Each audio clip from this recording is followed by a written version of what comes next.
そう、前書きとしてまず、奴隷、についてなんですけど、おそらく皆様は、奴隷はどういうようなことであるか、イメージがあると思います。きっと、かなり、それはかなりもしかしたら普遍的かもしれませんけど、奴隷といったら非常に負のイメージがあると思います。大体思い浮かぶのは、ひどく虐待されている、無理やりに、大変な労働をさせられているような、完全に、何の、権利のない、というような存在は、奴隷だというイメージがあると思います。でもう一つあるのは、どの、場面においても、政治にせよ、学会にせよ、普通、日常会話においてにせよ、奴隷という言葉を打ち出したら、もう、負のイメージがあって、何かを非難するために、あるいは何かを肯定するために、利用されることが多いと思います。で、これから、今日、奴隷制について数回ぐらいちょっと紹介しようかなと思います。今日は、全体、大まかな話になりますが、まず、実は、奴隷の実態と、一般的なイメージとのかなり乖離がありますので、今日は、一応4点に分けてご紹介していきたいと思います。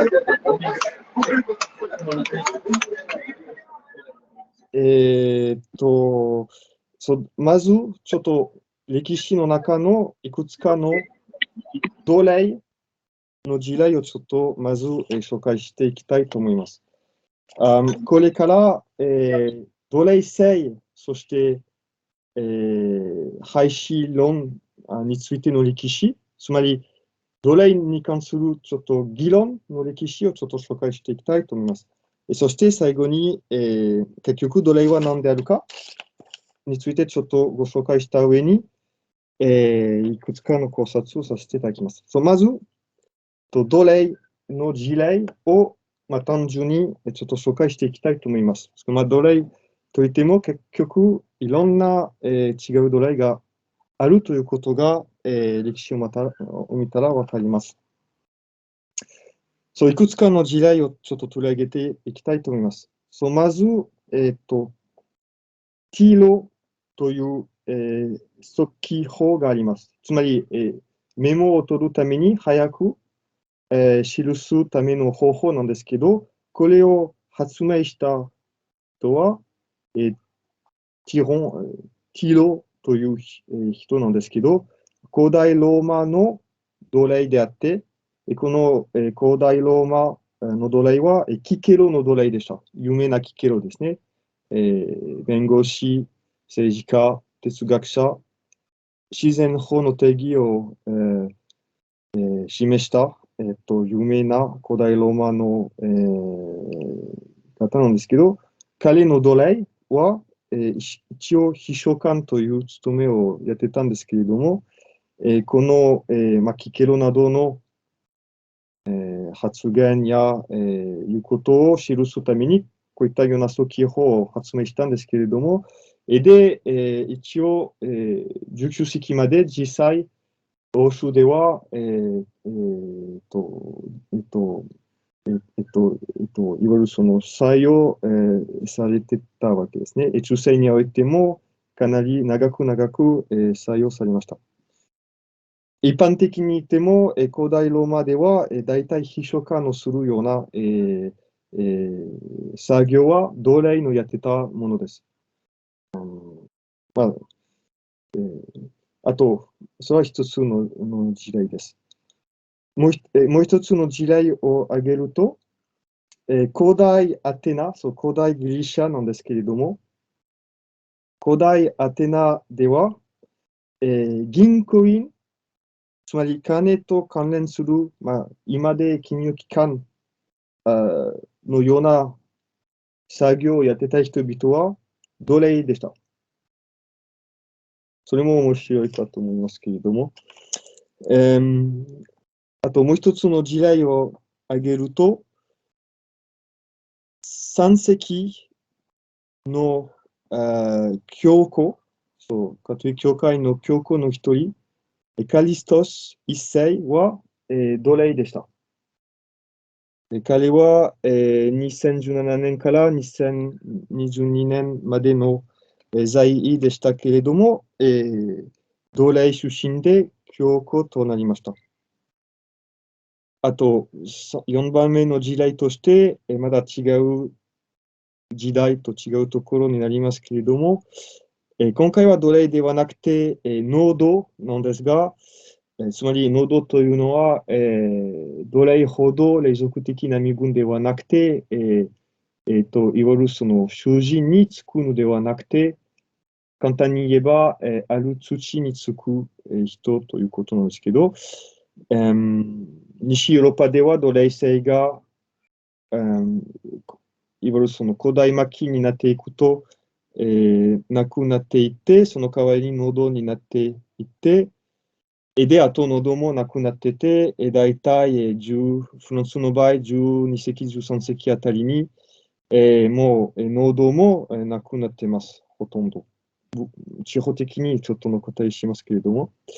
で、フランスなんですが、12世紀、すみません、12世紀のシュジェルという濃度が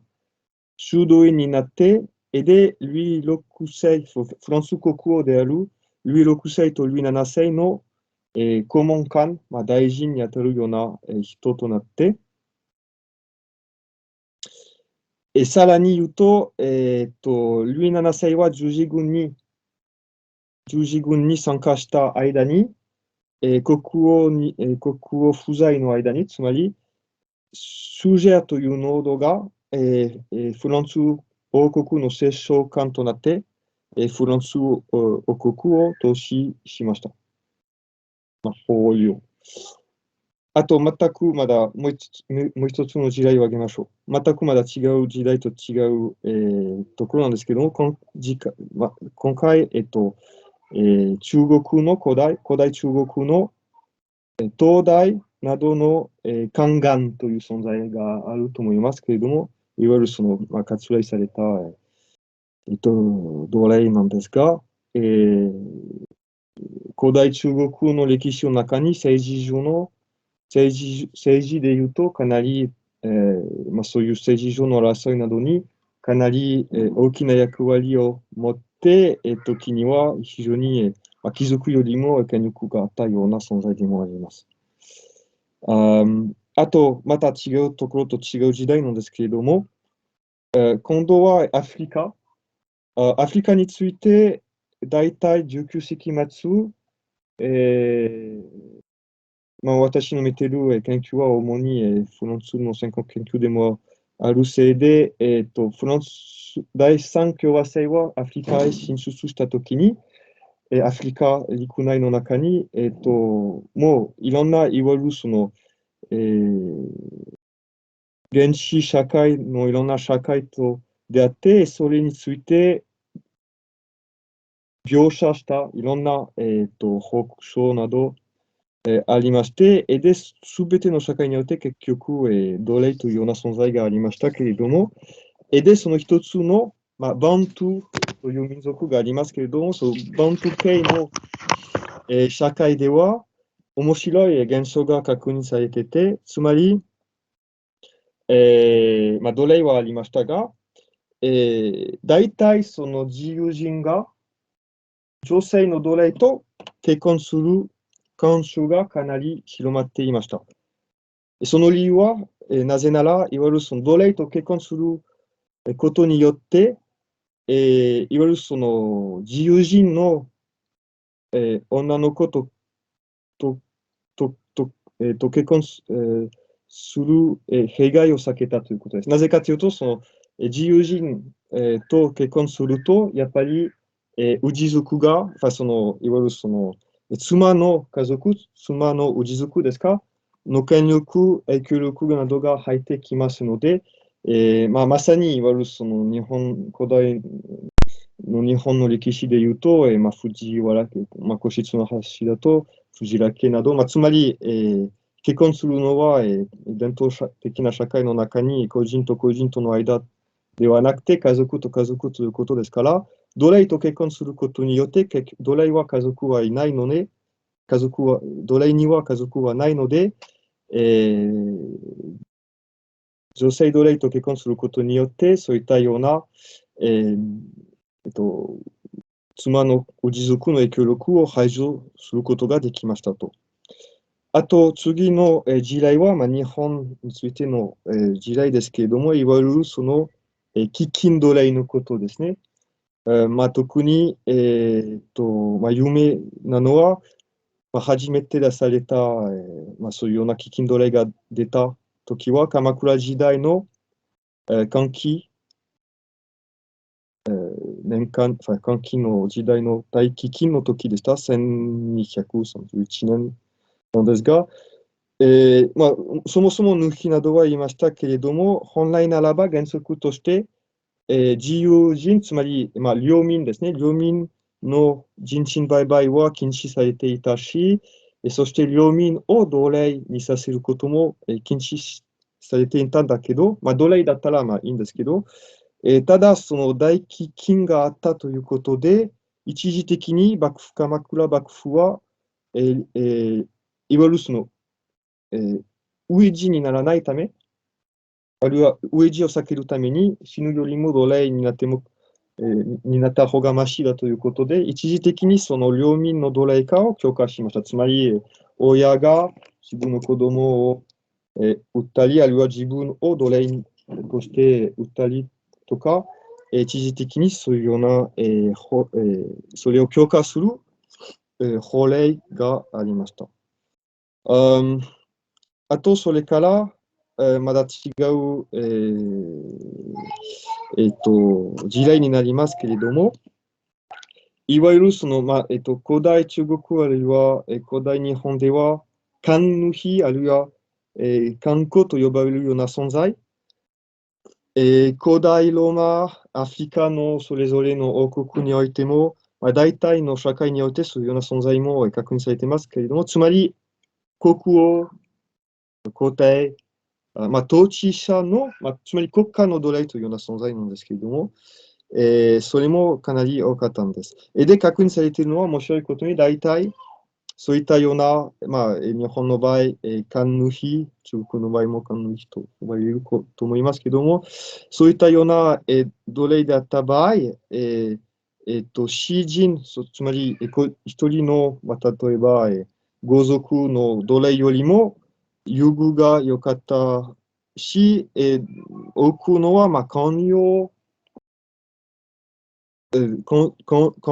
的な仕事が、任されることも多く確認されています。で、フランスの先行研究の人、それについての一人の専門家、アレン・テスターというんですけれども、彼が確認したのは、いわゆる王権、国家権力が強ければ強いほど、大体、奴隷の、生活状態などは改善されます。なぜなら、国家の場合、大体それぞれの豪族の権力を、いわゆるコントロールしようとするところもありますので、豪族が多くの奴隷がいるということは結局、かなり、強いということなんですから、大体国家が囚人と奴隷の関係を介入して制限したり、奴隷の、いろんなところで、制限を超えたりします。それはもう一つの時代でした。あともう一つの時代を挙げると、また違う、ところと違う時代になりますけれども、モロッコなんですが、18世紀、1672年から1727年の間に、そのムレ・イスマエルという、国王がありました。その国王が、つまり18世紀、17世紀末、18世紀頭なんですけど、その国王が、モロッコ王国の、中にいるすべての黒人は奴隷となるということを制定しました。それだけではなくて、その上にそのムレイ・イスマイルという国王は、黒人の奴隷からこの兵隊、つまり軍隊を編成することにしました。つまり、基本的に幼児、子供の黒人を捉えて、拉致して、で、軍人上の教育を与えて、国王への忠実を教え込んで、いわゆるその特別隊ですか、そういったような、この隊を作りました。で、その奴隷は皆黒人でしたけれども、大人になると、大体、つまり宮殿、王宮の女性の奴隷と結婚することが認められて、そして国王のお金で給料をもらって、で、家をもらって、そういうような待遇がありました。で、なぜそのこの隊にメリットがあったかというと、その子供を拉致してたから、大体この隊の中に育たれて、この隊は大家族のようになってて、そしてそういったような絆も強くなって、で、国王に対する忠実も非常に高かったということで、国王にとってメリットが多かったんですね。で、その18世紀頭に3万人ぐらいのこの隊になったので、いわゆる小さな軍隊ではなかったということですね。あと、もう一つの事例なんですけれども、これもイスラム圏の国ではなんですけれども、有名なのは、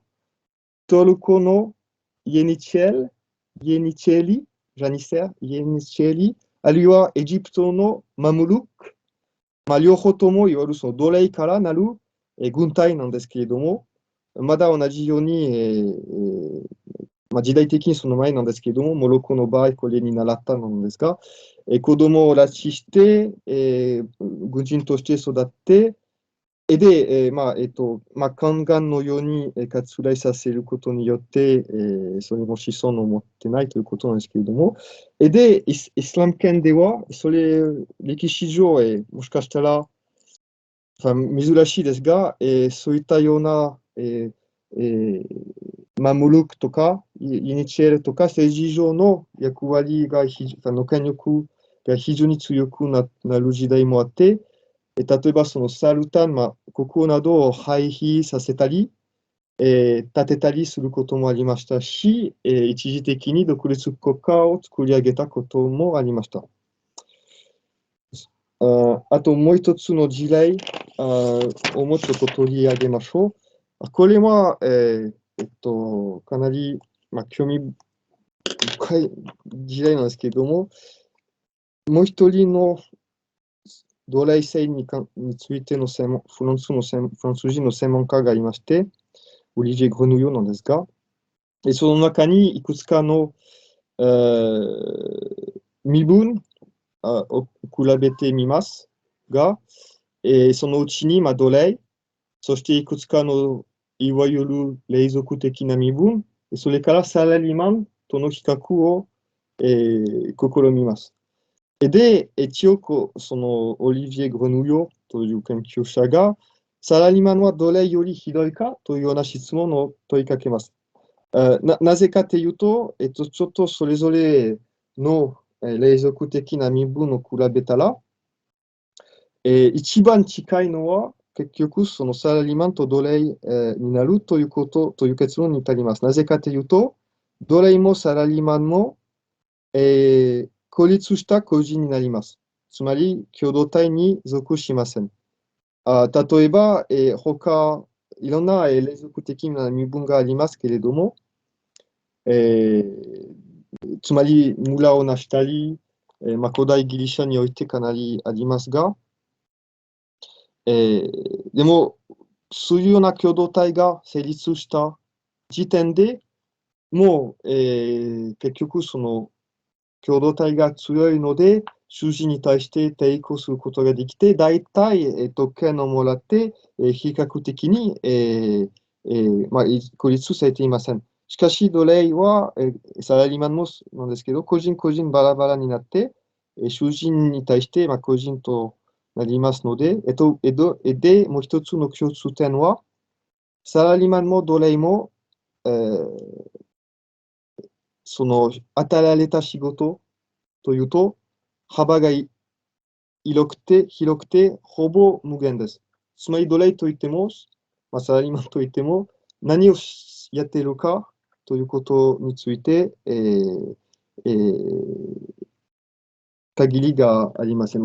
ここまでの時代の中にご覧のように、軍人から消費官まで、もちろん、大変な、労働も含めて、でもいろんな、結局、いろんな違う仕事、違う待遇などがあります。で、それと関連して、いわゆるそのサラリーマンと、なんか奴隷の、ちょっと類似性について、牧先生、牧秀正先生の人身売買、岩波新書の人身売買の中に、江戸時代になると、江戸時代の大牛将来がまさに今のようなことを言っています。つまり、当時、その譜代と呼ばれる、奴隷的な身分がありましたけれども、江戸時代の時にそういったような身分がなくなってて、その代わりに年季奉公人が普及、広まりますが、で、扇将来は、商談の中ですか商談の中に、結局、ちょっと要約しますけれども、どんどん不代はなくなってて、なぜかというと、不代はやっぱり、厄介な存在であって、なぜかというと、つ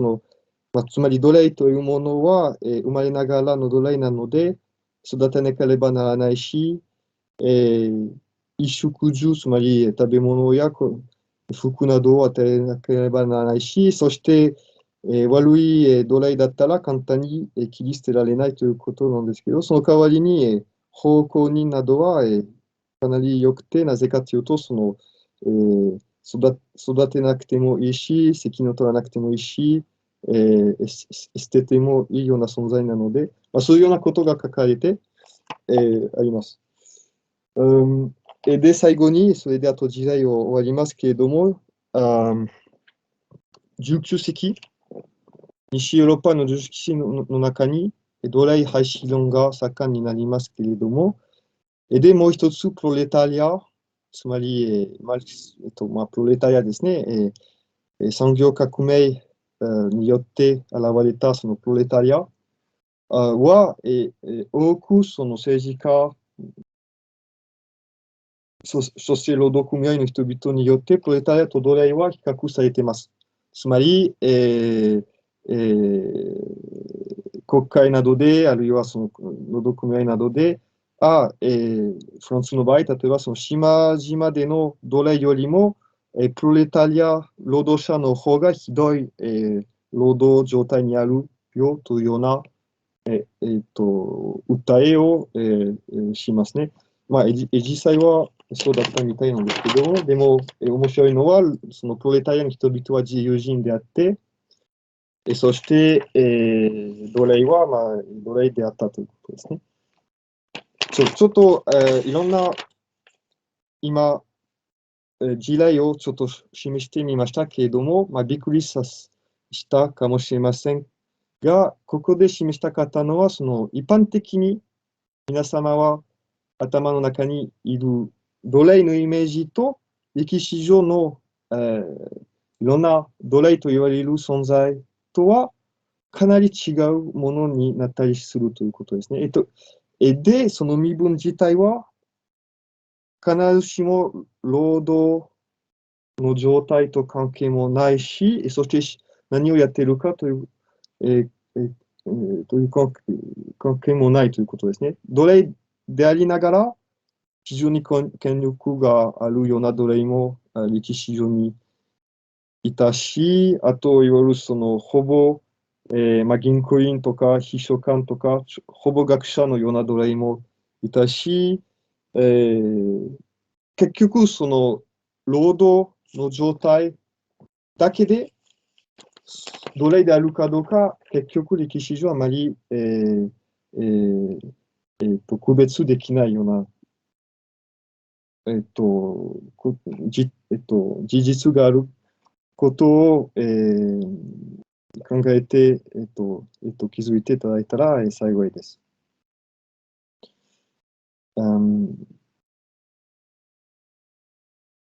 で、これからその2点目に入りたいと思いますけれども、つまり、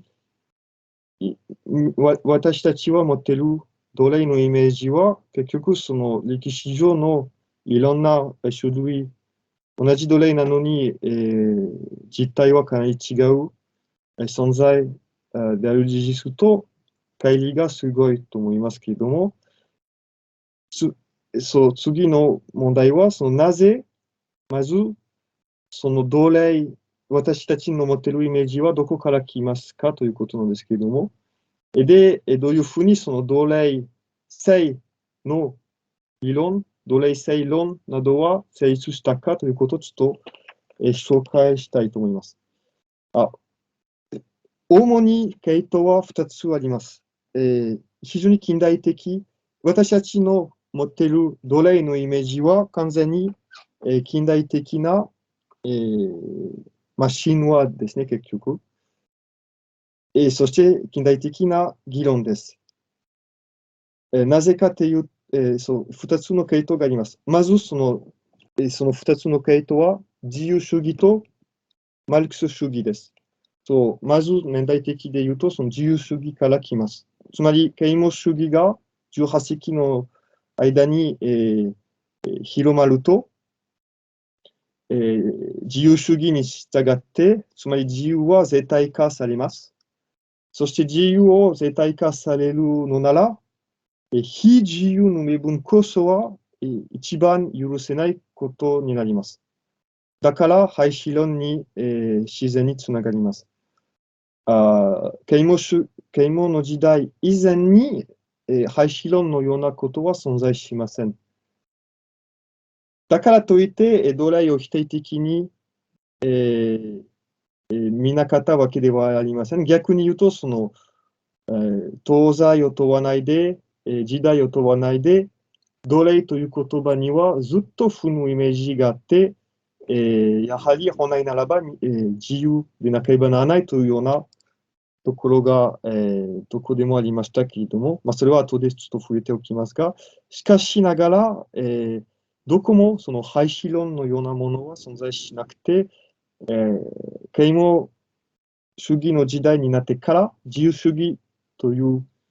理論に従って生じたものです。それは第一の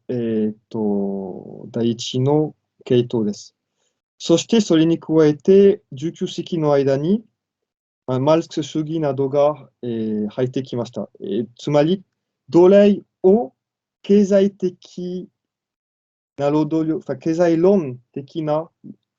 要素も付け加えられました。つまり、いわゆるその労働削除、つまり、労働として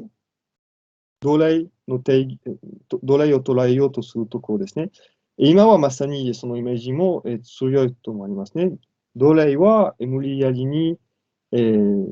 大変な労働をさせるための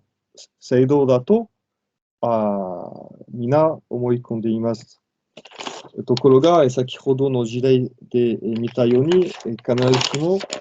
その労働をさせるためだけではなくて、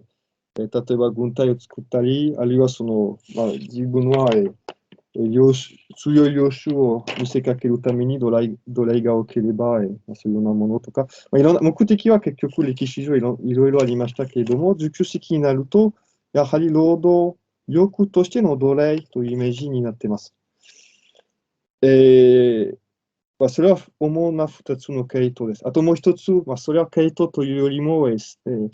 どういうふうに利用されたかということなんですけれども、戦後になってから、やっぱりその植民解放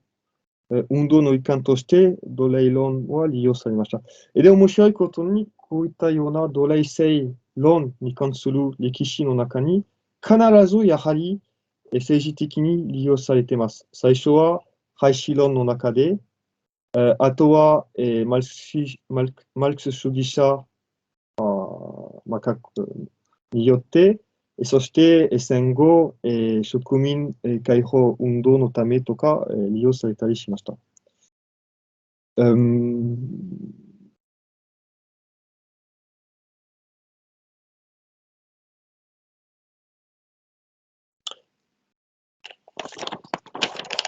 そう、次の問題は、奴隷は、結局そういったような、何ですかということですね。簡単ではないんですけれども、一つそれを考えるために、まず、非常に、二つを言わなければならないのは、まず奴隷を生活標準と労働の状態で定義することはできません。やっぱり縁がありません。なぜかというと、歴史上、非常に金持ちの奴隷もいたし、そして、金持ちというか、その生活の標準が、領主のように、あるいは権力のあった奴隷もいたし、あと、全然労働をしない、あるいはいろんな違う労働をする奴隷もいたということで、労働か生活標準で定義を捉えることは、できません。それを示すのは、面白いのは、日本の歴史の中にも、ありますけれども、いわゆるその借金があって、借金がありすぎて、人質となる時です。それはアフリカでもありますし、いろんな社会でそういうような、ことは、確認されます。つまり、非常に過剰に借金を負ったということで、返済できなくなってて、で、債権者の人質となって、結局、実態として、奴隷と同じような、待遇になります。で、その生活標準あるいは、労働様式を見るだけなら、人質の人々と奴隷の人々の区別はつけない、区別は見えていないわけですね。しかしながら面白いことに、それぞれの社会において、はっきりと同じような生活をしているのに、同じような仕事をやっているのに、はっきりと、この奴隷と、人質は区別されています。で、もちろんそういったような状態は長く続けると、大体その人質から、奴隷になっていくようなこともありますけれども、面白いのはやっぱり、しっかりとその区別されています。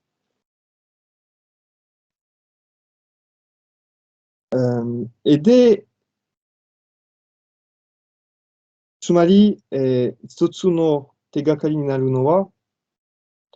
身分、奴隷は、いわゆるその労働力あるいは生活標準というよりも身分であって、完全に、法律上にも、実態法ではないとしても、社会上に、はっきりと、認識されている一つの身分となります。この意味で、奴隷は社会の、の一部になります。つまり、追放されない、社会上に存在しているということですね。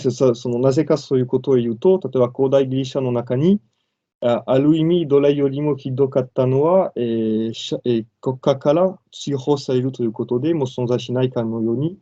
あるいはその江戸時代の中に、無宿、そう宿のない人々と書いてて、無宿というようなその人々がありますけれども、無宿になってしまうと、もう存在しないかのようになってて、それに対して奴隷というような存在は一応法律的に、認められているということなんですけど、でもそれはまだ定義になりませんということなんですが、えアレン・テスターと、奴隷についてかなり、近年、その奴隷、フランスにおいて先行研究をかなり、かなりその奴隷制を改めた、先生なんですけれども、彼によると、その奴隷を定義しようと思ったら、一番おそらく、やりやすい、その一番適切なのは、奴隷は何であるかというと、一つの社会において、この社会にとっての根本的な、根本的なところから排除される、完全に排除される人だということです。つまり、例えば、アテナなら、あるいは古代アテナ、古代ローマなら、市民と非市民の違いですね。市民なら市民で、非市民は奴隷になります。この意味で、その奴隷と他の身分の違いは完全にそういったような一つの側面から排除されるということですね。例えば、その古代ローマの中に、もちろん、例えばローマ人は市民となってて、で、その女性たちも市民となってたんですよね。もちろん、その政治に参加できなかったんだけれども、でも普通にカバネを持ってて、氏族に、属してて、そして宗教上の儀礼にも参列できてて、やっぱり、一人前の市民としていろんなことができましたね。それに対して奴隷なら、宗教上の儀式にも参列できなかったし、死んだら、例えば葬儀とかなかったりするものですし、つまり排除されています。でも、それぞれの社会において、どういうようなところから、排除されるか変わるかもしれません。で、もう一つあるのは、囚人と奴隷の隷属関係は、非常に強いということです。次はそれも定義にならないんですけれども、いわゆるその奴隷であるかどうか、何かその歴史の中に、ある身分を見て、ある人々を見て、奴隷のようなんだけど、奴隷であるかどうかちょっと、知るために、いくつかの手がかりとしてあるのは次のものがあります。つまり、まずカバネ、あるいはその名前があるかどうか。大体の多くの場合、やはり奴隷という存在には名前はありません。カバネはありません。そして、囚人のカバネをももらってないということですね。つまり、どの氏族にも、属しないというような。あと、もう一つの手がかりとして、法律上で言うと、奴隷はずっと、未成年、つまり子供であるかのようにですね、つまり相続もできないし、というか相続も結婚も自由にできないというような。あともう一つあるのは、税金とか労役などは課されてないということですね。それも逆説的に見ているかもしれませんけれども、大体の、社会では税金あるいは労役あるいは、兵役、つまり軍人になるような、そういったような、税金の、あるいはそういった労役などが課せられる人々は、市民であって、つまり奴隷ではないということですね。あとは、契約などもできない。そして、その奴隷、その人を、その奴隷なら、買い戻しはできないということですね。それは特に人質と区別するためですね。人質なら、まだカバネなどは残っているはずなんですけれども、そして亡くなったら、普通に、操船崇拝の中に入ってきたりするものになるはずなんですけど、でも、その借金が誰かによって返済されたら、改めて、普通に自由に戻るようなことなんですけども、奴隷なら、ないんですよね。うん、それはそう奴隷であるかどうかを区別するための手がかりでした。もう一つの大きな質問は、どういうふうに奴隷になってしまうということですね。それもやっぱり、歴史上いろいろありますけれども、まあ、一番一般的なのは、まず戦争で捕らえられた人々ですね。そして、捕虜になっている人々は奴隷に、させて、まあ、結局そのえーっと、殺すよりも奴隷にさせるということで、そういうような、奴隷になる一つの、現象としてそれがあります。あとは、あるのは、その刑罰ですね。何か犯罪者が、一つの刑罰として奴隷に、にさせるという刑罰ですね。まあ、古代中国とかそういうような制度がありました。あるいは、例えば捨て子、古代ローマの場合、ー子供を捨てることを捨てたら、つまり、それはある意味で、まあ、堕胎を避けるための手段でもあったかもしれないけれども、つまり子供を殺すよりも生き抜かさせるんだけど、その子供を捨てたら、誰かがその子供を拾ったら、まあ、奴隷にさせるということですね。その古代ローマの中にその制度になってたんです。あるいは、あと拉致もあります。アフリカとイスラム圏では盛んだったんですけれども、また、アジアにも、ちょっと確認されています。でも、あと、アステカとかアメリカでも、まあ、人間に生贄をするためでしたけれども、この意味で、その人々を拉致して奴隷にさせるか、人間に生贄として捧げるか、そういうようなこともあります。あとは、奴隷になってたのも、まあ、それも面白い現象なんですけれども、潔物として、つまり贈り物として、有能な奴隷を贈る。例えば、それは古代日本の中に中国へ、有能な奴隷、つまり、頭の良い奴隷を送って、それで何か、そういうようなこともありましたね。あともう一つあるのは、いわゆるその神殿、寺、その宗教に関わる奴隷ですね。つまり、神々の奴隷になる存在。まあ、時々人間に気に入なんですけれども、人間に気に入りまでならないとしても、神殿の奴隷となってて、それも、まあ、古代ローマギリシャにも見られるし、で、まあ、中国にも見られるし、まあ、いろんなところで見られてます。あと、どうやって奴隷でなくなるのか、まあ、大体の場合、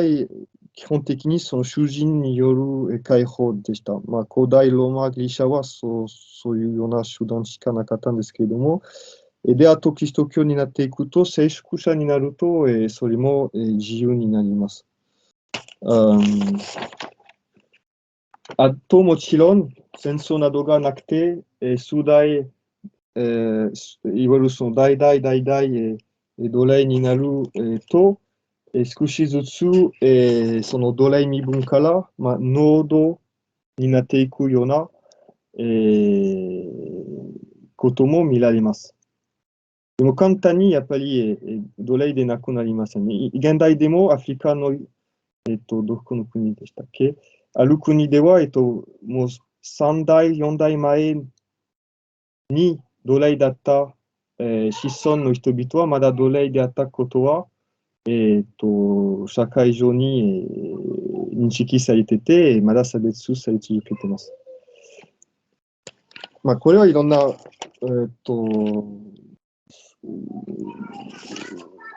一般的な話をしましたけれども、最後に、時間はあれなので、ちょっと長くしませんけれども、最後にちょっとどれについてちょっと、どういうふうに、哲学や神学がそれを見たかということですね。なぜこのどれについて研究しようかと思ったのは、一つ、不思議に思ったのは、実はどこも、いつでも奴隷がありました。ただし、唯一、奴隷制、それから奴隷がなくなった地域は西ヨーロッパです。しかしながら、それはまあ大体の、研究者が、キリスト教によって奴隷制がなくなったということなんですけれども、ただし廃止論とかは一切ありませんでしたね。後でご紹介しますけれども、カトリック教会は、廃止論などは、唱えたことはありません。で、まあ、なぜかというようなところをちょっと思ってて、ちょっとその考察をちょっと、紹介したいと思います。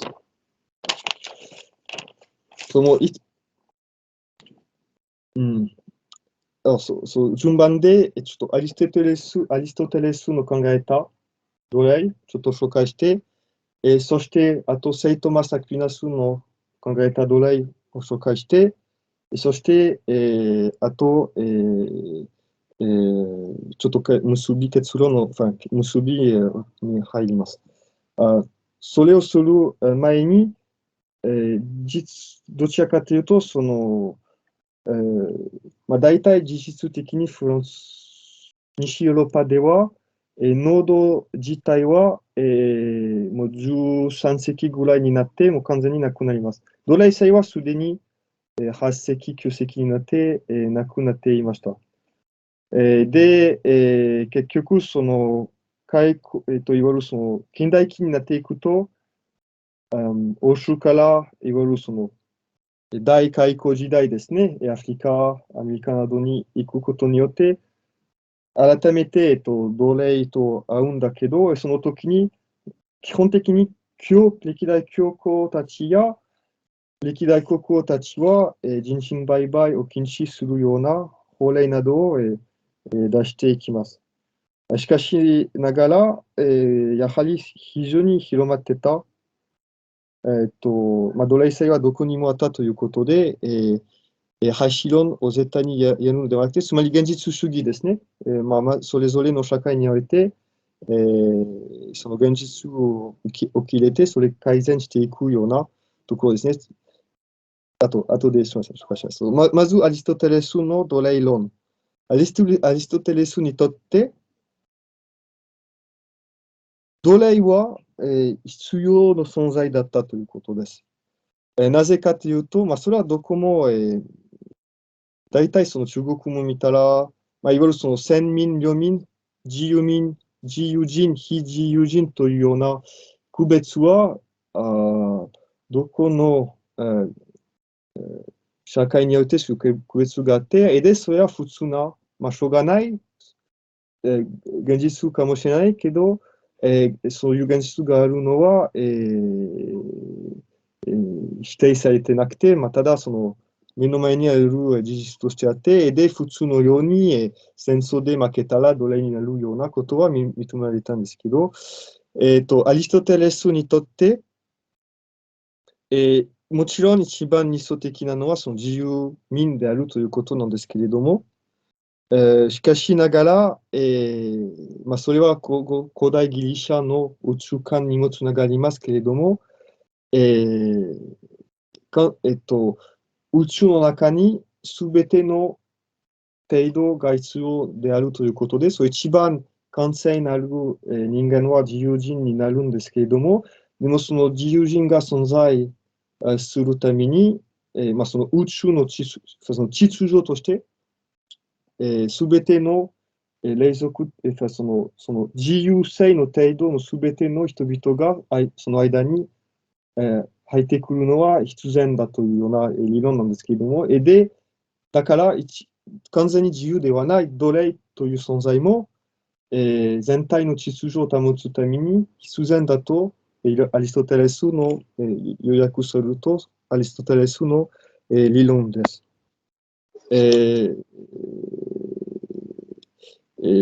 で、彼の定義は、結局その、囚人は、っていうかその自由民は政治的な社会に参加してて、つまり自由に国王に忠実して、統治者に忠実して、国家に忠実して、そういったような忠実の関係が成り立つんですけれども、奴隷的な支配は、奴隷は道具として、囚人によって利用されてて、自由意志によってではなくて強制的になりますと。で、もちろんアリストテレスにとって、その自由のあり方の方が完成であるということです。それは東洋における覇権と王権の議論との類似性があると思います。つまり、基礎的に王権の方がいいということで、つまり、覇権と違って強制的に恐怖政治を使って人々を従わせるのではなくて、その自由意志を使った積極的に従おうとする、親民のからなる社会の方が、税とされているような、ところと似てるかもしれません。しかし、あとセイトマス・アクィナスをちょっと紹介しますけれども、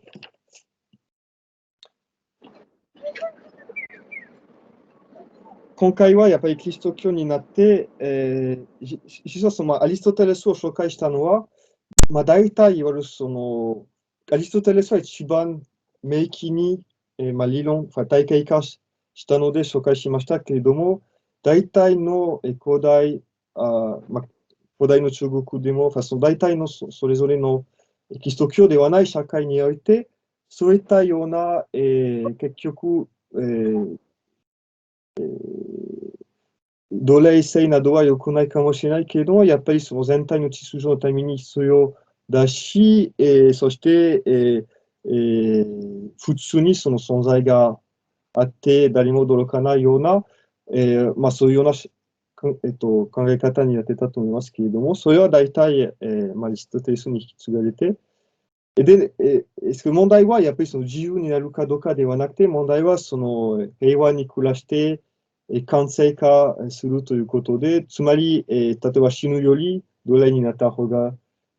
良いときは、それで、例えば先ほどの飢饉奴隷じゃないんですけど、そういうようなことがありました。で、神学の中に、やっぱりそのアリストテレスの議論はちょっと、誤ってるというところがあります。つまり、すみません。ちょっと、簡単に説明、しようと思います。まず、その、アリストテレスの、まずその部分的に見てます。つまり、人間という存在は、人間性の中にあるのは、必ずその、やっぱり、社会的な存在であるということで、何かに依存せざるを得ないということですね。簡単に言うと、例えばその一番、一例に過ぎないんですけれども、赤ちゃんが生まれたときに、親がいなければ、あるいはその育ってくれる人がいなければすぐ死ぬということですね。つまり、自由ではないわけですね。赤ちゃんとか、一人で何も与えられなければ、家族に依存しなければすぐ死にます。で、この古典的な考え方の中に、やっぱり、その依存は、悪いことではありませんね。逆に、成長していく上に必要となっているような不自由ですね。それは一つあって、これは神学上で言うと、自然悪と言います。それはまあこう、非常に古典的な、区別なんですけれども、自然悪、刑罰悪、そして過失悪、まあ、罪なんですけど、その3つの悪を区別します。自然悪というものは、生まれながらある違い、差、自然上の不平等ですね。例えば、その石は、あるいは、そうですね、石は、あるいは猫は人間と違うことは、まあ、違い、なんかその、ある意味でその猫と人間は不平等であって、つまり、猫より人間が感性、まあ、理性と、意志があるから、猫より感性なんだけど、そうこの意味でその違いがあるということで自然悪というんですけれども、でも全体的に言うと悪ではないんですよね。その全体の善のためにそれぞれの違いがあった上に成り立つ秩序であるということで、そういったような違いがあるということは、結局良いことであって、で、神学で言うと、その神様、まあ、天主が望んだ違いだということですね。例えば、人間の社会の場合、異界性があって、男女の別があって、赤ちゃんは赤ちゃんで、あとのではないというような、まあ、何でもいいんですけれども、そういうような、つまりそういったような違いは、それぞれ、まあ、人間なら人間の、完全化のためにあるということで、本当に望まれているという。私たちの目から見ると、時々、悪に見えているかもしれないけれども、でも、そうでもないという。あともう一つの悪は、刑罰悪というんですけれども、そう、刑罰となります。つまり、本来ならば、今、神学上の話をしてますけれども、楽園でアダムとイブは現在をしなかったときに、そういったような刑罰悪はなかったという意味になりますけれども、堕落した時点で、この刑罰悪は、必然に、現在の、いわゆるその償いとして、あるいはその他の、過失、まあ、その罪のせいで生じた刑罰ですね。その中に奴隷制は結局入ってきますね、古典的に言うと。つまり奴隷がいるのは、本来ならば人間ならば、奴隷で、本来ならば、人間の間に奴隷はないはずなんですけれども、結局その現在が、その人間を堕落した上に、まあ病気と同じように、戦争と同じように、そういうような、悪が、結局、生じます。で、まあ、それを、で、近代は、そこで面白いんですけども、近代ということは、ある意味で、こういったような刑罰悪も、自然悪も否定します。つまり、戦争はダメなので、戦争、が存在しないかのようにする、あるいは、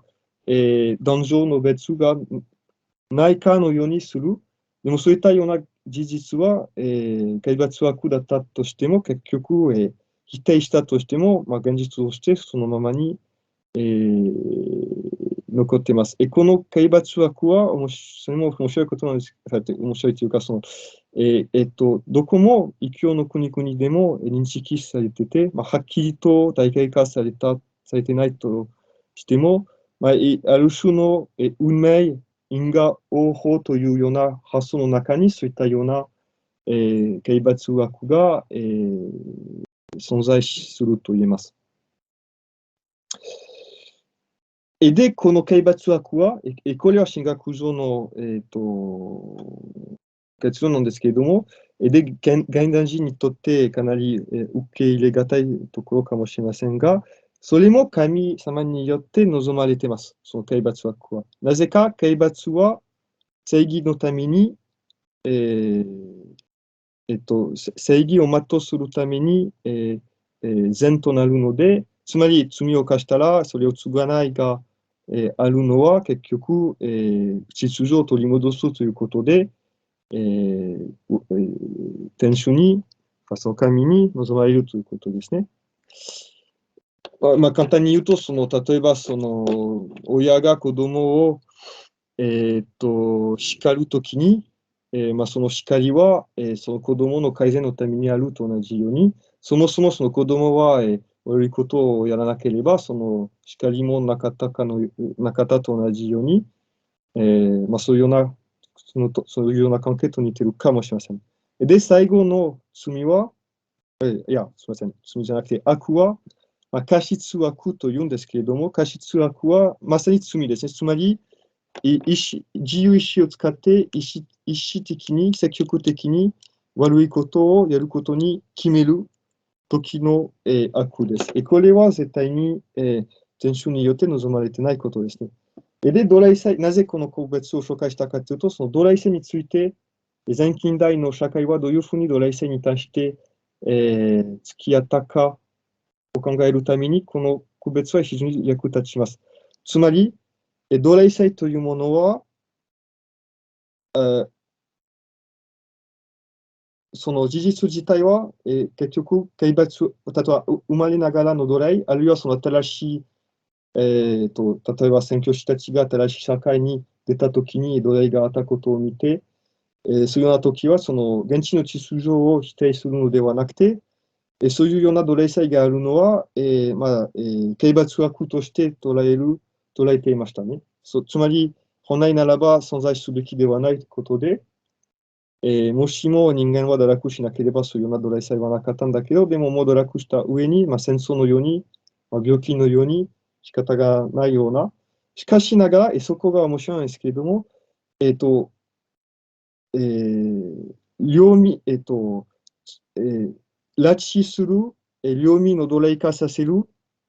奴隷を動物化のように扱うようなことは、やっぱり罪として認識されていました。そういったような行為こそは、大体その異教の国においても、例えば自由民の奴隷化するというようなことは、どこも非常に、忌まわしいことになりますね。で、最後に、それで結びに入りますけれども、一体なぜ、西ヨーロッパでは、1000年ぐらいかかったんですけれども、非常に特に、古代ギリシャと古代ローマでの社会は非常に奴隷を基盤にしてたのに、なぜ、西ヨーロッパで奴隷制はなくなったかということなんですけれども、それは、仮説なんですから、あと、質疑応答でも、いろいろ、聞かれるのがいいかもしれませんが、やはり今日の、Facebook で取り上げたその公演の写真には、イエズス・キリストの、足、人たちの足を洗う場面を見せましたけれども、実はそれは当時で奴隷のやる作業であったんですけれども、でもう一つのは、十字架、その、貼り付け替え、十字架で、処するという刑罰は、奴隷のための刑罰でもあって、で、イエズス、キリストはこの意味で積極的に、王たる王であったのに、自分を自分で決めて奴隷になったということですね。自分を奴隷にさせたということですけれども、で、やはりその中世欧州などを見ると、霊的な意味で言うと、その奴隷という言葉は必ずしも、悪い意味ではないんですよね。あえて言えば、例えばその17世紀の聖ルイ・グリニョン・で・モンフォルという、聖人がいますが、彼は、有名な聖母マリアへの崇拝のための有名な、えーえーと、霊書、霊的な書物を書いて、今でも、現代まで、広く読まれてはいますけれども、その中の、紹介はいわゆるその私たちはサイボマニアの奴隷になろうということですね。それも福音の中にありますけれども、信によってだけ解放されるということなんですけれども、裏を返せば、イエズス・キリストの奴隷になって初めて本当に自由になるというような考え方なんですけれども、で、そこから、もう一つ考えていただきたいのは、その修道院、フランシスコ会、ドミニコ会、いろんな修道院がありますけれども、修道士は、考えてみると、もう奴隷的な、身分になっています。なぜかというと、その修道士になるときに、3つの誓願を立てます。つまり、製品、貧しい生活、従順、つまり、上の人々の命令に絶対に従う。これは、まさにその本来ならば奴隷的な関係ですね。ただ、奴隷と違って積極的に、自分の自己意志を捨てて、従順のことを誓うという。で、あと、締結の誓願。これはつまり一生独身で、結婚の結ばない子孫を捨てるということでもありますけれども、それも奴隷は、結局もう家族がなくなって、というかもう家族から排除されるということで、代々奴隷になって、もうカバネとか、それもなくなるんですけども、修道士になると、カバネも、諦めて、新しい名前を取って、そして、例えばその名は、その紐も象徴するように、自分に厳しい戒律に従うことにして、そして、